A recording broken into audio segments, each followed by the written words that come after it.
Hello world, I'm an average Joe and I play games, and welcome to Destiny Deconstructed, where I break down the technical aspects of the game.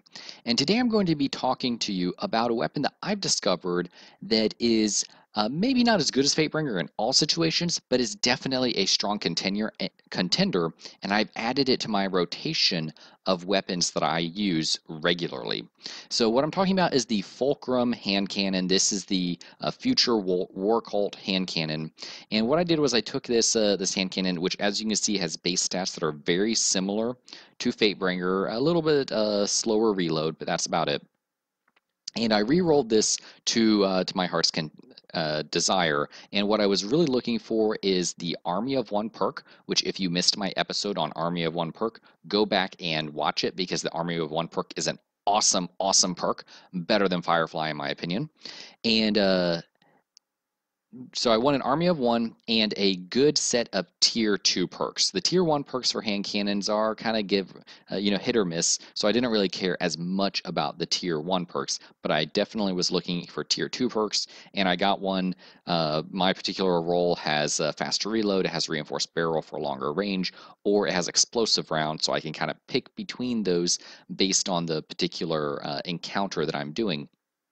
And I really, really like this hand cannon because Army of One is so good. What it does is it reduces your ability cooldown by around 8% or so, which is very, very strong, particularly in the type of endgame content that we're playing right now in PvE. So you think about, the Firefly felt so good because of Crota's End, because we were facing hive enemies that clumped up a lot, and you could proc it a lot in the Omnigul Strike, in the Abyss Encounter, in Crota's End.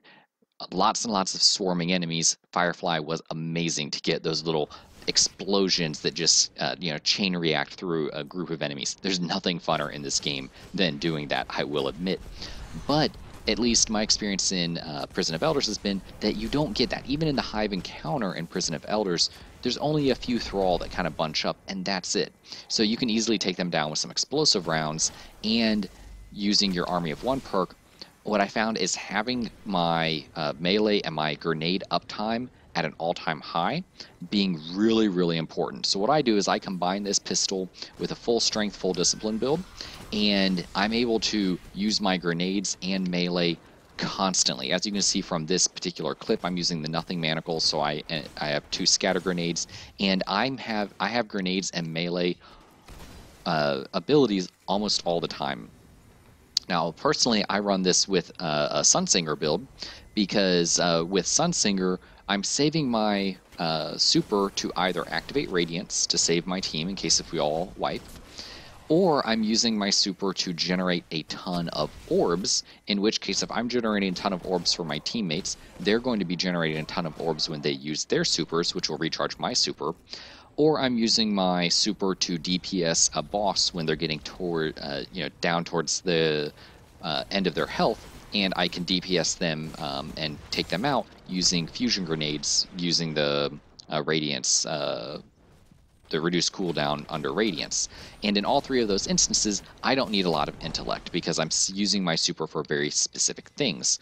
So for me, what I want is a lot of fusion grenades, a lot of scorch charges, which Army of One helps out with. And so that definitely plays into my playstyle a little bit more than Fatebringer. Now, obviously, you're never going to replace the arc damage primary that Fatebringer is. Strongest arc damage primary, maybe even the strongest arc damage weapon in the game. Sorry, move aside, Thunderlord. But other than that, that can be replaced. I mean, me personally, ever since the shotgun buff, I've been loving shotguns in PvE, so I run a shotgun in PvE almost exclusively, except for maybe Nightfalls, where using a sniper and hanging back a little bit is a little bit more advised. But as you can see, I have no trouble with these arc damage enemies, combining my Fulcrum with an arc damage shotgun. Well, so there you guys have it. That is kind of the episode. I wanted to, use this weapon that I forged as kind of an appeal to you guys to try out, to really try out the reforged mechanic and really build weapons that really fit into your play style for your particular classes or your particular what you like to do.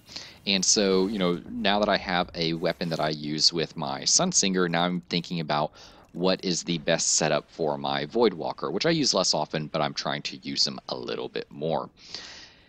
And what Reforge really lets you do is it lets you get out of the rut, because I don't know about you, but I use Fatebringer, and that's the reason why I'm picking on Fatebringer, not because I hate the weapon. Actually, I love the weapon, but I kind of got bored using it because I've used it pretty much exclusively since last November when I got it.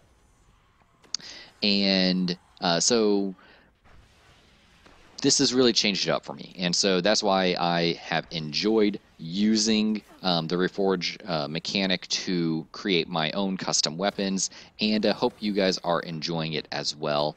Leave a comment down in the comment section below what custom weapons that you have reforged that you are finding a lot of fun.